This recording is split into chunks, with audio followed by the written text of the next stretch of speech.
मला हातचं राखून नाही काम करतायत. मला खूपच मी घुसते त्या कॅरेक्टरमध्ये. सलग 3-4 दिवस 12 तास रडत होते.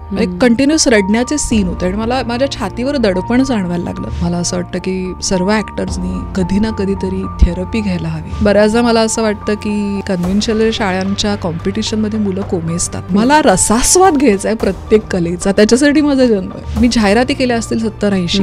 त्याच्या आधी मी 87 ऑडिशन्स दिल्या होत्या ज्या फेल गेल्या होत्या. त्याच्यानंतर मला पहिली ऍड मिळाली. पण ते 87 ऑडिशन्स ज्या फेल गेल्या होत्या तो माझा रियाज होता. तुम्ही 12-13 तास रोज काम करताय, त्याच्या पुढे रील्स कधी टाकायच्या भाई? 3 का 4 महिने माझ्याकडे फोनवरती काही नव्हतं, ना फेसबुक ना इन्स्टा. मला ते झेपतच नाहीये एवढा कंटेंट. याच्या त्याच्या अमुक तमुक सगळ्यांच्या आयुष्यात काय चाललंय हे सतत असं करत बघण्याने काय मिळतं? मला ईश्वराने बळ द्यावं ते पाळण्याचं. ते म्हणजे की तुला जे पटतंय तेच कर. पैशासाठी, इझी मनीसाठी काही करू नकोस.